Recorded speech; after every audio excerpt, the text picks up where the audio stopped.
What's up, everybody? You're listening to the Hustle and Flowchart podcast with your boys, Matt Wolf and Joe Fear. We're looking at our business for the millionth time of this expansion, contraction. And, you know, through contraction, it's like we find our biggest growth, it seems like, every single time, both monetarily, you know, like through the revenue that we're bringing, you would think like, oh, you'd probably lose money. Well, maybe for a little bit, but actually it just focuses all of our attention on the core things that are driving revenue, but also that allows us to, you know, whatever freedoms we are going after. But also with the contraction, I feel like we're just so happier, you know? Yeah. Like there's always this sense of clarity where we're like, oh yeah. And we keep doing it too. It's a cycle, right? We keep doing it where we'll contract and we'll shave a whole bunch of projects off and take a whole things off of our plate, and then we start talking about how much happier we are, how much more free time we have, how much more fun stuff we're doing outside of the business. And then the next thing we know, like opportunities to make more money get put in front of us, and we're like, ooh, money. I was just watching The Hobbit last night, right, where they were all they were all obsessed over the gold inside the mountain, right? Like we start to get that kind of thing where we're like, ooh, we have an opportunity to make a lot more money here. We should probably pursue this. And next thing you know, we're out of control again with just too many things on our plate, and we're stressed out. We're not happy. We're not having as much fun anymore. And I think that's a lesson that we've learned enough times now. Hopefully, we'll find out. But I'm pretty sure we've learned it enough times now. I think so. I think it's good to have a partner that checks you sometimes, and obviously another partner in a relationship. You know, our wives help us. I know mine has, and if I'm getting off the rails a little bit, like she'll call me, and I know you hesitantly called me yesterday on that, but I was like, tell me. Like, I'm not good at giving feedback to people. It's like, but it was exactly what I needed to hear, and. It's just, if you're so like wrapped up in your own stuff, you sometimes lose track of who you even are, you know, like, and I think everyone can relate to that in some way, I hope.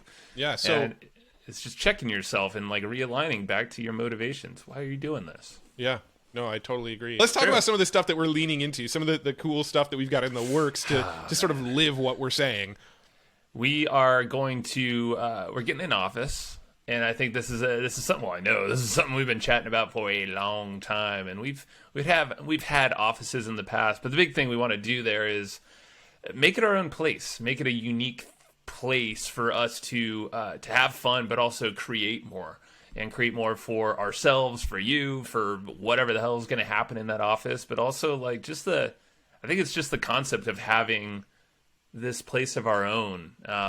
I mean, there's a lot of other things, like this is going to allow you and I to collaborate more in person, and we just know that always works out way better than just hopping on a random call here and there, or having a little, let's just do an hour call or an hour check-in on, or I don't know. It just feels like the best of stuff comes out when we're hanging out in an environment that's our own, that's kind of just like, I don't know. It's just, we want a fantasy factory, and I think that's what it's going to become. Yeah, you know? I think we both have kind of separate motivations for the office, but we also have like some shared motivations for getting like an office space, right? Like, obviously, you know, with your home situation, you've got kids and, you know, your wife and just one kid. Yeah, you've got a kid and dogs and a wife, and True. You know, you're looking to have like more of a distraction-free workspace, right? You know, for me, I've been really going down like a lot of the YouTube creator rabbit holes and watching a lot of like vloggers and YouTubers that are doing fun, cool stuff. And like my big motivation for wanting to get a studio is like, I want, like what you just said, like our fantasy factory. I want our creator studio. I want our place where we can like have cool lighting and cool gadgets and make fun videos and have a good time, but then document the journey, document the fun we're having behind the scenes. Build this podcast studio. Right now, we record every podcast episode here in my house, like in my office. And there's reasons why we want to get out of my house for our podcasting. I have 2 kids here. They're not like randomly popping in, but they're noisy sometimes. You can hear them, right? We've got dogs here. Every once in a while, you can hear dogs barking in the background.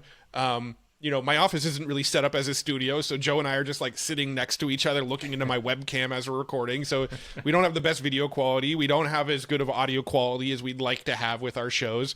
We don't have the best like space for it. So I just kind of wanted to get our podcast studio into a dedicated studio where on podcast day, you and I show up, sit down, press record, and we're off to the races. As it stands right now, on podcast days, an hour before you get here, I'm doing all this prep work. I'm getting microphones set up. I'm getting the mixing board set up. I'm getting the software set up. We're doing all this stuff. So it's not like you show up and we hit record, right? Yeah. But if we have a podcast studio, like everything's set up, it's dialed in. The cameras are all set. They're in the right places. The mixing board's there. The mics are set up. Everything's in the proper location. So we can just show up, sit down, press record, and roll. And that's what really excites me about it. And I think those are kind of the sort of separate motivations that sparked it. But then the shared motivations are, I think you have that sort of overlapping motivation of this like fun creator space. And we also have this overlapping motivation of when you and I are together, we actually accomplish a shit ton more. Like quarantine has been difficult because we don't see each other as much. You're at your house, I'm at my house. We do Zoom calls and phone calls a lot, but it's not the same. It's not the same as when we're in front of a whiteboard going, what we should try next, and mapping stuff out together. And then, being in the dreamers room together, and then getting into the critics room and going, but this isn't going to work because of this, this, and this. And, just the sort of collaboration that we do when we're in the same place gets us so much further than the collaboration we're doing when we're in separate places. It's true. And I'm just thinking back, I just had a flashback to Artisan days, back sitting, when we were first starting with our blogs, way back when.